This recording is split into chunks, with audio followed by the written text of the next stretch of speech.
Herzlich willkommen zu meinem Kanal zum Kirchgemeindeaufbau. Ich befinde mich hier in Luzern im Reuss-Haus, wo das Reuss-Institut beheimatet ist. Ich werde Dr. Andreas Jansson einige Fragen stellen. Was hast du heute unterrichtet? Das Reuss-Institut hat ein Ausbildungsmodell, was hiermit arbeitet. Das ist die Missional Journey. Das kommt aus England, Fresh Expressions of Church. Und jedes Semester schauen wir uns einen dieser Schritte an.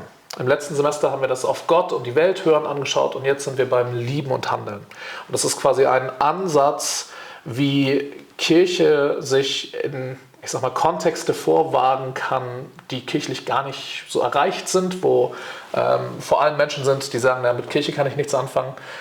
Mit der Frage dann, wie kann das Evangelium da Gestalt gewinnen, wie können dort Gemeinden entstehen, die zu diesem Kontext passen. Ja. Vor 11 Monaten haben wir uns in Greifswald kennengelernt, im Osten von Deutschland. Du bist dort der Hauptamtliche in der Greifbar. Kannst du bitte noch mehr dazu sagen? Ja, Greifbar gehört zur Landeskirche, also zur evangelisch-lutherischen Kirche in Norddeutschland. Wir sind kirchenrechtlich ein unselbstständiges Werk des Kirchenkreises. Aber eigentlich besser beschrieben könnte man sagen, wir haben ein Herz dafür, dass Menschen mit dem Evangelium erreicht werden, die durch die vielfältigen guten kirchlichen Angebote, die es natürlich auch in Greifswald gibt, sich nicht angesprochen fühlen. Also wir wollen so ein bisschen Kirche anders sein, nicht um cooler zu sein, sondern einfach um eine Ergänzung zu sein zu den anderen kirchlichen Angeboten. Genau, wir machen deswegen unsere Gottesdienste etwas anders und manchmal an anderen Orten, als man es vielleicht so erwarten würde. Wir sind vor allem in einem Stadtteil im Greifswalder Ostseeviertel sehr engagiert, sehr aktiv. Das ist ein sehr vielfältiger Stadtteil, zum Teil altes DDR-Plattenbaugebiet, zum Teil neuere Häuser mit Wohnungen und mit einer vielfältigen Wohnlandschaft. Und zum Teil hat das ein bisschen Züge von einem sozialen Brennpunkt. Und da sind wir sehr engagiert, vor allem mit Angeboten für Kinder und Jugendlichen unter der Woche, aber eigentlich für die ganze Nachbarschaft generationsübergreifend. Das ist unser Ziel, das Evangelium in diesem Stadtteil sichtbar zu machen. Du hast vorher kurz erwähnt, das Plattenbaugebiet. Kannst du das kurz erklären, was das ist für alle Schweizer Zuschauer und auch, was du ganz konkret tust mit deinem Team? Ja, also während der Zeit der DDR sind viele dieser Plattenbaugebiete aufgebaut worden. Die sehen häufig sehr ähnlich aus. Das war damals ein richtig guter Wohnraum, also weil es einfach neu war mit Strom und Wasser, was da floss. Und das ist im Laufe der Jahrzehnte immer günstigerer Wohnraum geworden. Vor allem die Teile, wo nicht viel saniert wurde, sind dann der günstigste Wohnraum in unserer Stadt geworden. Und so hat das nach und nach immer mehr auch Züge von einem sozialen Brennpunkt bekommen. Also alle Formen von Vernachlässigung, von Problemen mit Sucht, Gewalt, Einsamkeit haben wir durchaus bei uns im Stadtteil. Das ist nicht das schwierigste Wohnpflaster in ganz Greifswald und schon gar nicht in ganz Deutschland oder so. Aber all diese Phänomene, die man in sozialen Brennpunkten erwartet, die kenne ich von vor meiner Haustür. Vor einem Jahr haben wir uns kennengelernt, genau bei der Umstellung zwischen Winterhalbjahr und Sommerhalbjahr. Kannst du kurz etwas sagen, was das für dich am Sonntag bedeutet, dieser Unterschied vom Winterhalbjahr zum Sommerhalbjahr, was du dort dann genau machst? Also der größte Unterschied betrifft wahrscheinlich unseren Gottesdienst. Wir feiern jeden Sonntag Gottesdienst und haben die letzten 5 Jahre im Sommer immer Open-Air-Gottesdienste gefeiert auf einem Spielplatz und haben da die Erfahrung gemacht, dass wenn wir in der Öffentlichkeit Gottesdienst feiern, dass das für unsere Nachbarn viel leichter zugänglich ist. Also viele meiner Nachbarn würden nicht im Traum eine Kirche betreten. Dass die Hürde viel zu groß, ein Kirchgebäude zu betreten. Und überhaupt ein Gebäude zu betreten, wo irgendwie ein Gottesdienst stattfindet, das ist eine große Hürde. Aber wenn wir auf dem Spielplatz Gottesdienst feiern, dann kann man mal vorbeispazieren. und vielleicht nochmal zurückspazieren. Oder man lehnt sich mal an so einen Zaun und guckt sich das länger an. Das haben wir erlebt die letzten Jahre, dass das immer wieder passiert ist. Also die letzten 5 Jahre waren wir draußen und waren im Winter dann an verschiedenen Orten. Die letzten 3 Jahre waren wir in einer Turnhalle im Stadtteil, weil wir wollten, dass Menschen den Weg nicht so weit haben in unserem Gottesdienst und es auch eine Location ist, die ihnen nicht so fremd ist. Diesen Winter jetzt, aktuell, feiern wir in unseren Gemeinderäumen, die auch im Plattenbau liegen, in etwas kleinerem Rahmen, eine Art Wohnzimmergottesdienst, weil es mit der Turnhalle aus vielen verschiedenen Gründen dieses Jahr nicht geklappt hat oder wir uns dann im Endeffekt dagegen entschieden haben. Also jetzt gerade ist da ein bisschen ein Umbruch, aber was bleibt, ist diese Frage, wie können wir unsere Gottesdienste so feiern, dass Menschen auch dazukommen können, vielleicht schrittweise, ganz vorsichtig und erstmal vielleicht zugucken können und auch Teil der Gemeinschaft werden können, auf eine ganz niedrigschwellige Art und Weise. Was sind für dich die Highlights in deinem Leben als Hauptamtlicher von Greifbar? Du leistest ja Pionierarbeit im Plattenbaugebiet. Ich kannte die Frage vorher und habe überlegt, was waren in letzter Zeit Highlights. Und wenn ich das so sortiere für mich, ist eigentlich das Schöne, die ganzen Highlights, die mir einfallen, das war nichts, was ich gemacht habe, sondern also Greifbar funktioniert nur ehrenamtlich. Ich bin der Einzige im Moment bei uns, der ein Gehalt bekommt, der bezahlte Arbeit macht.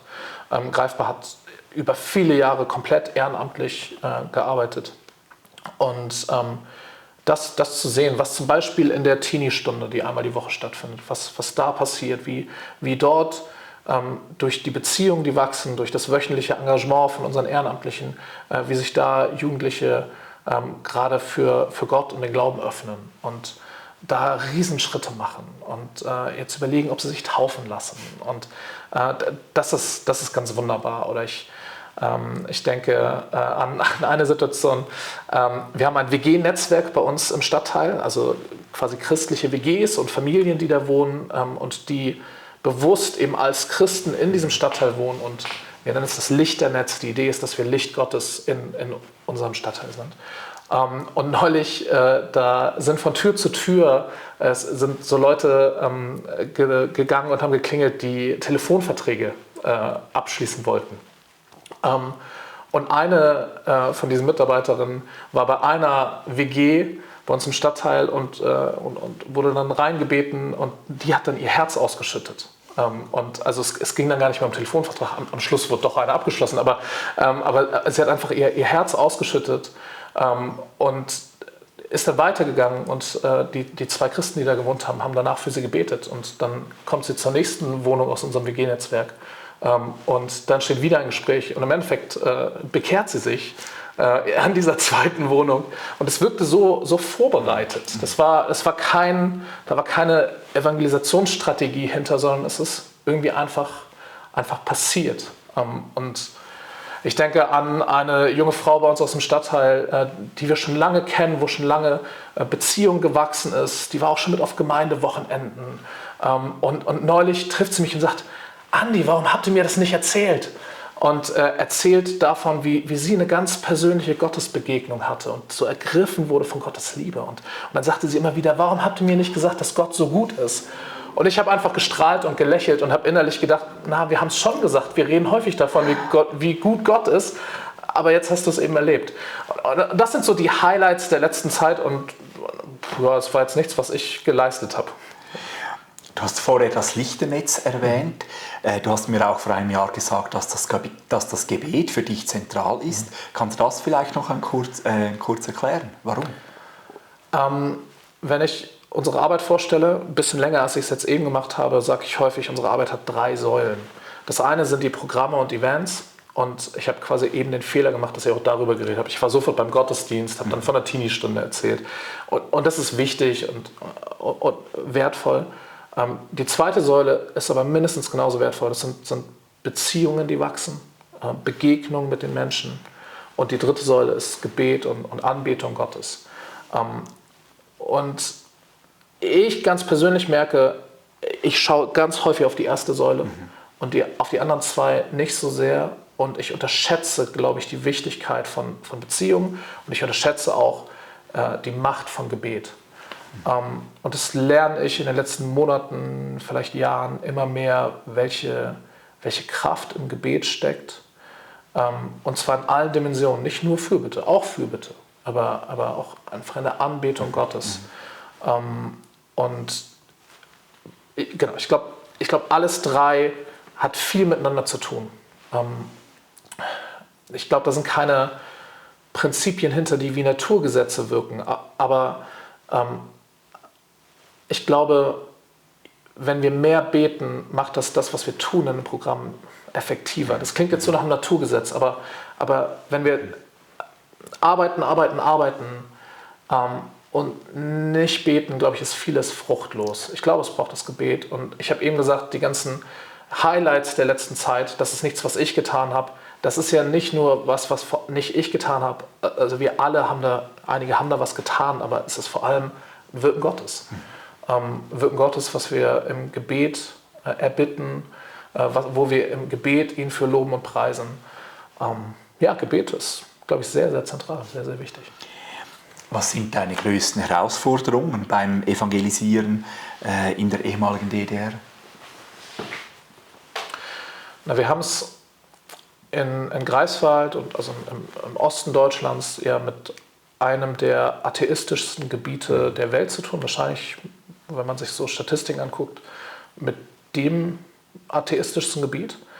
Und das habe ich bin gebürtig aus Westdeutschland, das habe ich erst im Laufe der Jahre verstehen gelernt, überhaupt kennengelernt, wie tief dieser Atheismus sitzt. Also das ist ich kannte aus Westdeutschland so einen gebildeten akademischen Atheismus. Also ein bisschen holzschnittartig. Ich habe alle Bücher gelesen, alle Argumente durchdacht und mit an Sicherheit grenzender Wahrscheinlichkeit gibt es keinen Gott. So. Und dann geht es um Argumente. Und jetzt treffe ich Menschen, die mir Sätze sagen wie, ja, es ist doch bewiesen, dass es Gott nicht gibt. So, und da kann man jetzt zurückfragen, wie ist es bewiesen? Das ist quasi deren Schulwissen. Weil in DDR-Zeiten wurde das unterrichtet. In DDR-Zeiten wurden Schüler, die in die Christenlehre gingen, wurden ausgelacht. Genau. Von Lehrerseite aus, wo du sagst, wer geht in die Christenlehre, steht mal auf und jetzt schaut euch mal diese Trottel an und lacht sie mal kräftig aus. Die glauben tatsächlich, dass es Gott gibt. Oder Sätze wie Juri Gagarin war doch im Weltall und hat keinen Gott gesehen. Also ich habe es zu tun mit Menschen, die sind felsenfest überzeugt. Für die ist das eine ganz, ganz sichere Weltsicht. Es gibt keinen Gott. Es gibt nichts, was nicht irgendwie wissenschaftlich erklärbar wäre. Und das sitzt sehr, sehr tief. Und das ist, finde ich, eine wirkliche Herausforderung, weil das Thema Evangelium, Jesus, Gott, Glaube so weit weg ist. Du hast jetzt nach Herausforderung gefragt. Gleichzeitig liegt da drin auch eine Chance, weil das so fremd ist, dass man schon wieder offen darüber reden kann. Also ich hatte eine Situation, da hat ein Mann zu mir dann gesagt, wir waren mehrere Leute und es wurde deutlich, wir sind Christen. Und dann sagte er, was, ihr glaubt an Gott? Das zeigt einfach, wie fremd diese Vorstellung für ihn war. Und ich habe wie im Reflex geantwortet, was, du nicht? Und natürlich war mir klar, dass er normal ist und nicht an Gott glaubt. Aber damit hatten wir auf einmal eine Ebene. Das war irgendwie eine freundlich kontroverse Ebene. So, was, du glaubst nicht an Gott? Und auf einmal sind wir bei der Sache. Und meine Erfahrungen in Westdeutschland waren häufig eher so, ja, irgendwie Glaube, Religion ist Privatsache und sprich mir bloß nicht meinen Glauben ab und hältst du dich für was Besseres, glaubst du, mir fehlt irgendwas. Sowas kommt bei Evangelisation im Westen irgendwie schnell rein. Und da finde ich dieses Direkte und dieses ganz klare, nö, ich glaube an das alles nicht, finde ich irgendwie auch sympathisch. Da kann ich irgendwie auch gut mit umgehen. Aber es ist herausfordernd. Man kann natürlich sagen, es ist keine Basis mehr vorhanden. Ich habe auf deiner Homepage gelesen, auf eurer Homepage greifbar.net, dass ihr sowohl an Weihnachten als auch an Ostern, an den beiden größten christlichen Festen, jeweils ein spezielles Projekt anbietet. Kannst du kurz einmal etwas erzählen zum Thema Weihnachten? Ihr organisiert ja jeweils ein Krippenspiel vor dem Aldi. Es nehmen etwa 150 Personen daran teil. Und ein kleiner Junge hat das einmal gesehen und hat dann gesagt, das ist ja die gleiche Geschichte wie im letzten Jahr. Ja, wir versuchen, unserer Nachbarschaft Gutes zu tun und zu dienen und weil das Beste, was wir kennen, Jesus ist, das auch reinzubringen. Und Ostern ist ja nun mal Feiertag aus historisch-christlichen Gründen. Und deswegen machen wir an Ostern ein Osterfeuer, wo uns viele Leute sagen, das ist das familienfreundlichste Osterfeuer in der ganzen Region. Unter anderem, weil es keinen Alkohol gibt, glaube ich, aber auch, weil wir für Kinder was anbieten.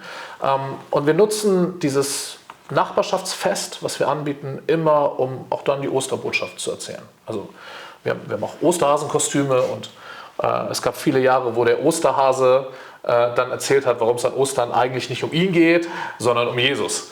Und am Schluss hat er gesagt, na gut, aber ich bringe trotzdem die Schokoeier. Und so. Aber auf eine irgendwie, ja, spielerisch, liebevolle Art und Weise versuchen wir da die Osterbotschaft in unserem Stadtteil einfach zu benennen.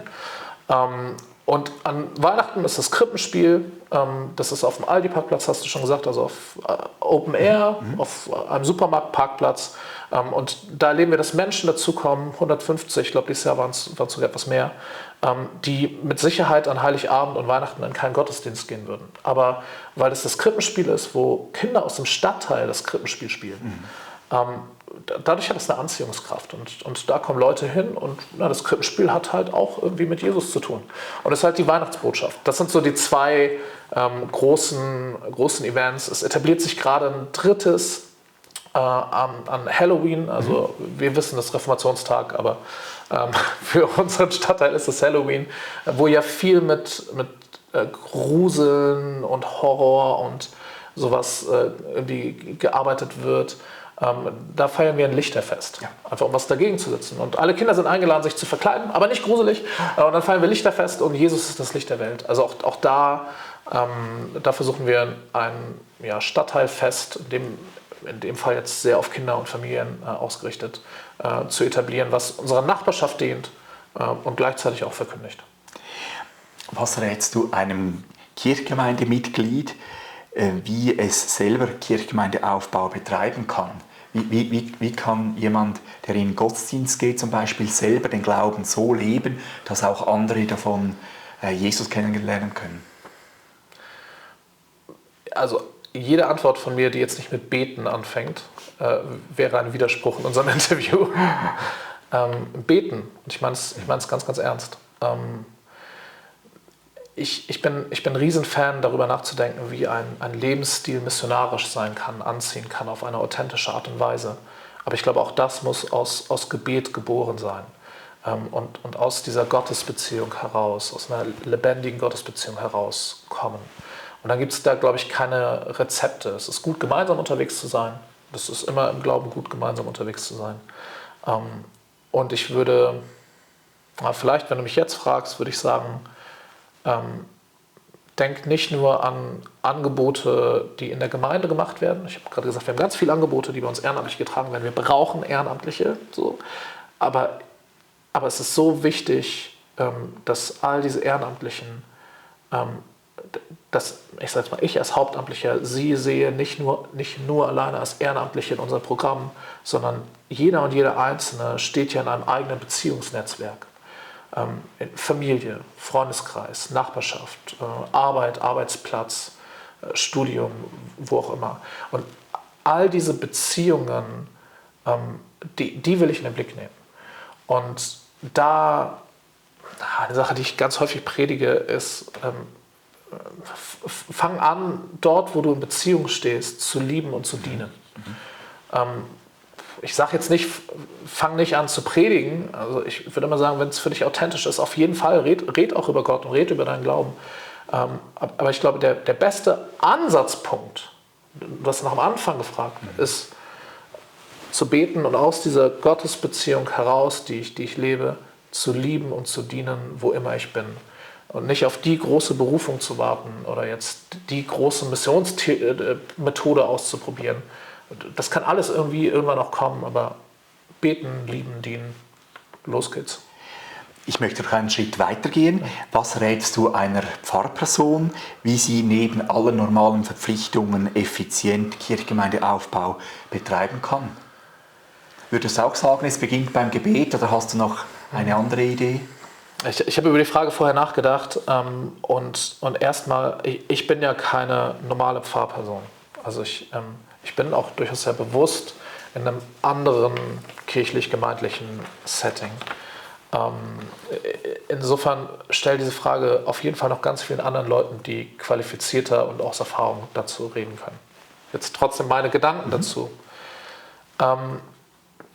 Mich irritiert bei der Frage, dass neben all den Verpflichtungen, und ich würde die Frage verändern wollen, und vielleicht ist diese Frage dann noch meine Antwort, hin zu, wie kann denn in all meinen Verpflichtungen, wie kann all das Teil von dem Kirchengemeindebau sein? Was muss ich vielleicht anders machen in meinen alltäglichen Verpflichtungen, damit es Teil dessen wird? Und ich bin ein ganz großer Fan von der Frage nach Vision oder Simon Sinek, Start with Why, das ist ein ganz berühmter TED-Talk. Da geht es letztlich um eine Fokussierung, um eine Ausrichtung. Und diese Frage kann sich jede Einzelperson stellen, auch jede Pfarrerin und jeder Pfarrer für alle Arbeitsbereiche. Das kann sich ein Kirchengemeinderat oder Presbyterium oder wie immer es heißt, stellen. Das können wir uns als Gemeinde, als Ganzer stellen. Wozu sind wir eigentlich da? Was ist die Vision? Und ich bin Fan davon, ein Freund von mir sagt das immer sehr radikal, das darf keine Vision für deine Gemeinde sein, es muss eine Vision für deinen Kontext sein, für deinen Stadtteil.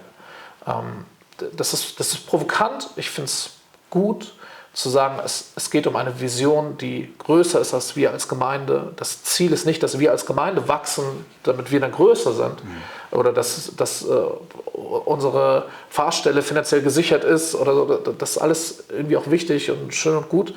Aber ich glaube, Gemeinde Gottes ist in der Welt, damit mehr Reich Gottes in der Welt sichtbar wird. Wir sind nicht für uns da, sondern für andere. Und das ist kein Gegensatz. Ne? Damit sage ich nicht, wir sollen nicht Seelsorge machen. Doch, natürlich. Aber ich glaube, dass Gottes Geist in uns und durch uns handeln möchte. Eine letzte Frage für den ersten Teil, noch etwas Lustiges. Du hast einmal gesagt bei unserem ersten Treffen, Gott hat Hunde erschaffen, damit wir besser evangelisieren können. Ja. Kannst du das bitte noch ein bisschen präzisieren? Ja, das war humorvoll, anekdotisch gemeint. Meine Schwiegereltern haben einen Hund und ehrlich gesagt, das ist der Hund vor dem aktuellen Hund. Und den haben wir uns einmal ausgeliehen. Also wir haben auf den Hund für 1 oder 2 Wochen aufgepasst, weil meine Schwiegereltern in Urlaub gefahren sind und den Hund nicht mitnehmen konnten. Und hatten dann ich glaube es waren 2 Wochen, hatten wir auf einmal einen Hund. Und dieser Hund muss ja raus. Das heißt, wir sind mit dem Hund jeden Tag mehrmals draußen spazieren gegangen. Und es war ganz spannend, weil wir wohnen ja schon sehr lange in diesem Stadtteil. Aber jetzt als Hundebesitzer haben wir auf einmal Kontakt zu anderen Hundebesitzern gehabt. Und wir haben uns gegenseitig gegrüßt und auch hatten Smalltalk miteinander. Dieselben Leute, an denen ich vorher vorbeigegangen bin. Und wir haben so die Praxis des missionarischen Grüßens. Also wir sagen, hey, grüß doch einfach jeden in der Nachbarschaft. So, ob du den kennst oder nicht. Und also da sind Leute, die habe ich vorher immer missionarisch gegrüßt und die haben das vielleicht häufiger ignoriert oder sowas. Die haben mich nicht gekannt, nicht wahrgenommen. Und auf einmal, nur weil ich einen Hund hatte, kamen wir miteinander ins Gespräch. Und das Lustige ist, jetzt waren 2 Wochen, wo wir uns jeden zweiten Tag auf einer Runde getroffen haben und mal Smalltalk und gegrüßt haben und so weiter. Dann hatten wir den Hund nicht mehr, weil meine Schwiegereltern aus dem Urlaub zurückkamen. Und der hat mich nicht wiedererkannt. Und auf einmal war der Kontakt wieder abgebrochen. Und seitdem sage ich, hey, Hunde sind ein tolles missionarisches Instrument. Wir hatten nicht nur einen Hund, ich habe leider auch eine Hundehaarallergie. Das ist, glaube ich, nicht von Gott. Das war so ein bisschen schwierig und gerade passt es familiär nicht. Aber zumindest in unserem Stadtteil, wenn du einen Hund hast, ist das ganz toll, um mit Menschen in Kontakt zu kommen. Ich danke dir vielmals für deine Antworten und für deine Offenheit. Sehr gern.